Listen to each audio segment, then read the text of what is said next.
Dilansir dari otosia.com, ada begitu banyak PO bis yang telah menjelajahi jalanan Indonesia.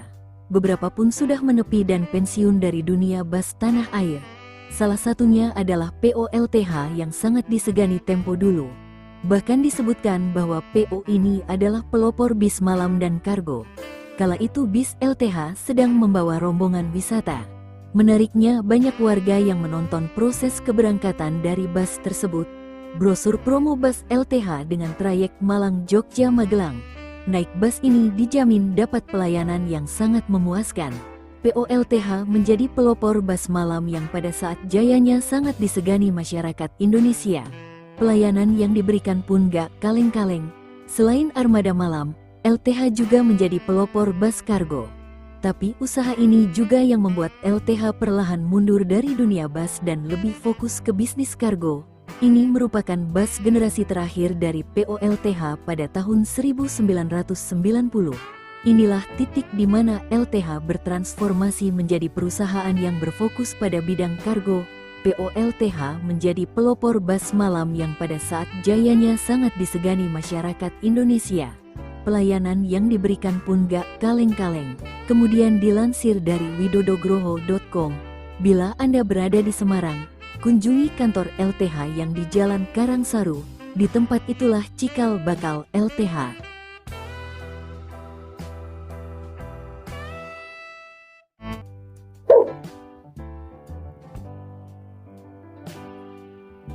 Dilansir dari merdeka.com, di kota Semarang, ada sebuah layanan transportasi yang unik, namanya Bus Perak. Berbeda dari layanan transportasi bus lainnya, layanan bus ini melayani trayek antar kuburan.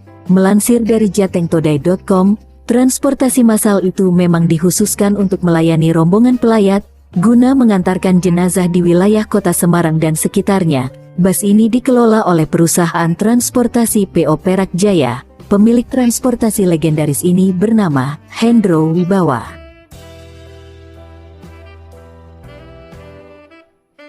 Layanan bus ini sempat merasakan masa jayanya pada era 1980-an. Pada saat itu, bus ini menjadi satu-satunya bus yang membuka layanan bagi para pelayat untuk mengiring jenazah menuju persemayaman terakhir. Bus Perak muncul sejak 1975.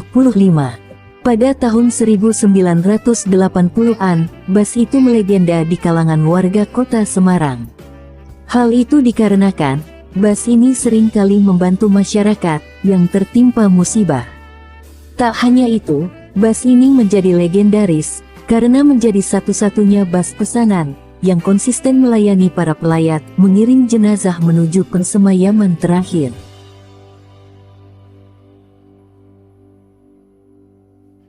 Pada masa jayanya itu, Bus Perak memang hanya fokus untuk melayani rombongan pelayat. Dengan armadanya yang berjumlah 8, bus itu mengantar para pelayat menuju beberapa kota seperti Semarang, Wonogiri, Klaten, Solo, dan Pati. Bahkan, pada masa jayanya itu, bus ini sampai kewalahan melayani para penumpang. Apalagi, orang meninggal hampir setiap hari ada. Oleh karena itu, dalam satu hari, bus ini bisa bola-bali mengantar pelayat ke berbagai pemakaman. Pada waktu itu, Bus Perak punya banyak sopir handal yang mengangkut rombongan pelayat setiap harinya. Bahkan sejumlah pensiunan tentara tertarik menjadi supir Bus Perak untuk mengisi waktu. Kemudian dilansir dari Facebook, Siget Jenggerjak, perusahaan otobus Perak, sempat meramaikan jalur Wonogiri di era 70-an dengan rute perdana Semarang-Solo Baturetno PP. Dan uniknya, kondektur Bus Perak di rute Wonogiri ini menggunakan jasa kondektur perempuan. Dilansir dari koleksiskripsi.com, tahun 1986 PO baru dari Semarang mencoba peruntungan moda transportasi darat dialah Karya Jaya.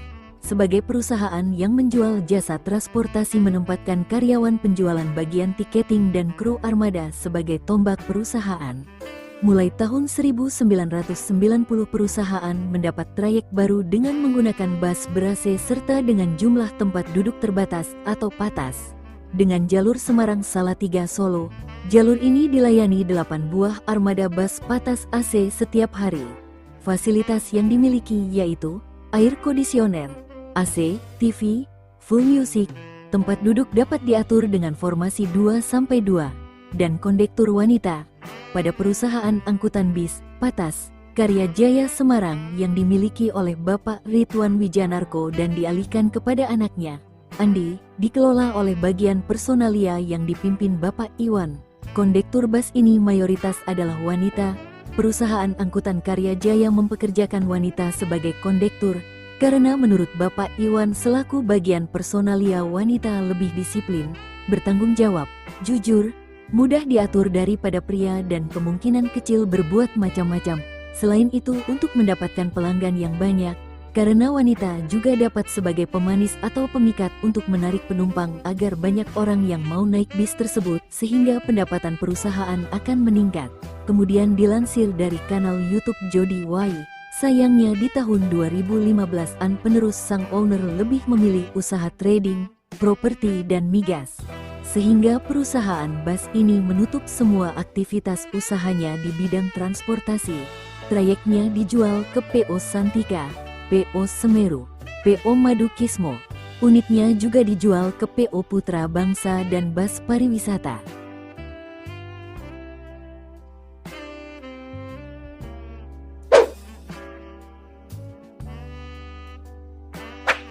Lansir dari Widodo Groho Triatmojo, kilas balik mengenang sejarah bus PO Jaya Bakti Super tahun 90-an. PO Jaya Bakti Super merupakan salah satu PO asli Semarang dan pelopor trayek Babat Alas Blora, Purwodadi, Jakarta. PO Jaya Bakti Super juga ikut bermain dalam rute Pati Kudus Jakarta pada eranya.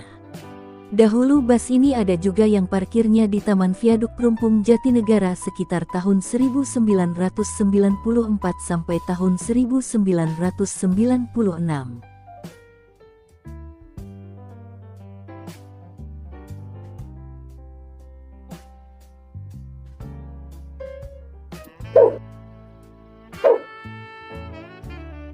Dilansir dari supplierwp.wordpress.com, berawal dari kepemilikan beberapa bis bekas oleh owner PO Zentrum, Pak Chandra atau Kohwen, ada 4 unit armada bekas PO lain. Armada ini dititipkan ke sebuah PO yang dikelola oleh seorang rekanan. Setelah beberapa tahun berjalan, PO tersebut tidak berkembang seperti yang diharapkan. Sehingga pada pertengahan tahun 2010 diputuskan untuk menarik seluruh armada dan dioperasikan oleh manajemen baru dengan nama PO Zentrum, di bawah naungan Badan Hukum CV Zentrum Damai Sejahtera Bersama. Dengan seiringnya waktu, Zentrum berkembang dengan sangat pesat. Manajemen cukup jeli melihat peluang pasar, sehingga pada April tahun 2012 dibuka divisi akap untuk jurusan Jakarta dan sekitarnya. Sehingga PO Zentrum cukup lengkap untuk melayani pasar akap dan pariwisata.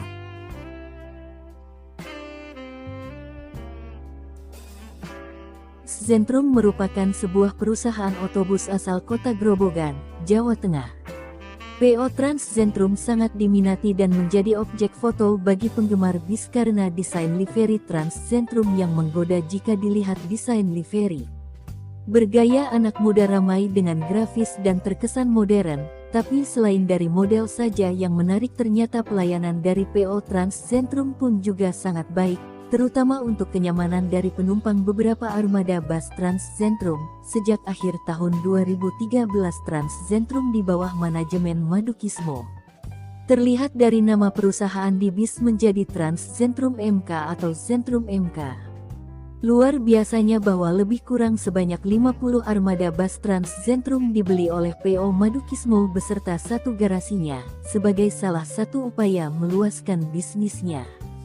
Fasilitas yang ditawarkan beragam dan mumpuni dari kelas VIP hingga eksekutif.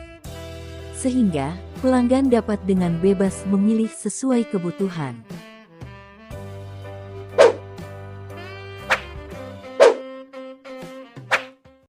Dilansir dari aguswilopo.blogspot.com, perusahaan otobus Duta Kartika adalah bus akap dan AKDP yang bermula dari tahun 1980.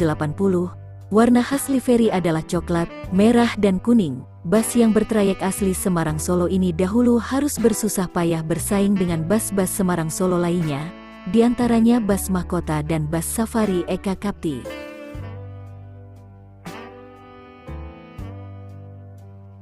Semenjak bergabung dalam grup usaha Safari Eka Kapti, perusahaan otobus Duta Kartika mengalami perkembangan yang lumayan pesat, dengan membuka jalur akap baru, diantaranya Semarang Ponorogo PP dan Semarang Pacitan PP, juga AKDP Semarang Purworejo PP.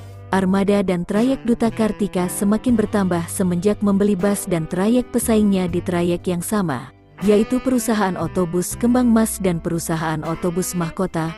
Perusahaan otobus ini adalah pelopor bus AC ekonomi pertama di jalur Solo-Semarang dan pengguna Mercedes-Benz OH yang kedua setelah Giri Indah.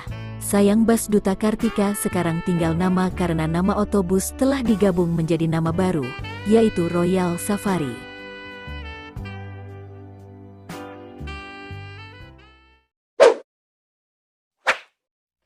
Dilansir dari surabaya.suaramerdeka.com, bus sebagai moda transportasi primadona kini menghadapi tantangan berat. Di tengah perkembangan pesat transportasi udara dan laut, minat terhadap bus mulai merosot. Namun, di balik perubahan zaman, terdapat warisan berharga yang patut dikenang, seperti yang diungkapkan oleh Eni Setiawati dalam penelitiannya pada tahun 2017. Menurut penelitian tersebut, bus Esto, Eerste Salatiga Transport Onderneming, memiliki sejarah panjang yang mencerminkan perjalanan evolusi transportasi di Indonesia. Didirikan pada tahun 1921 dan mulai beroperasi pada tahun 1923 di Salatiga, Jawa Tengah, Esto menjadi salah satu pelopor transportasi darat di tanah air.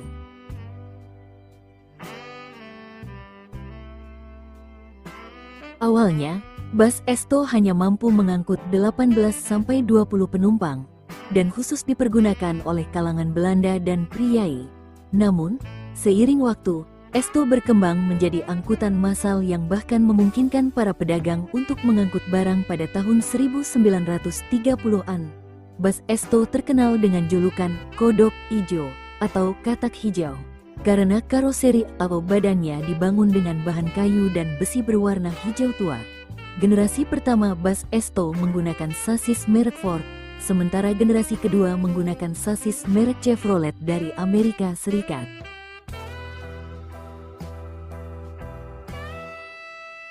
Meskipun memiliki sejarah yang kaya, Esto akhirnya menutup operasionalnya pada tahun 2016.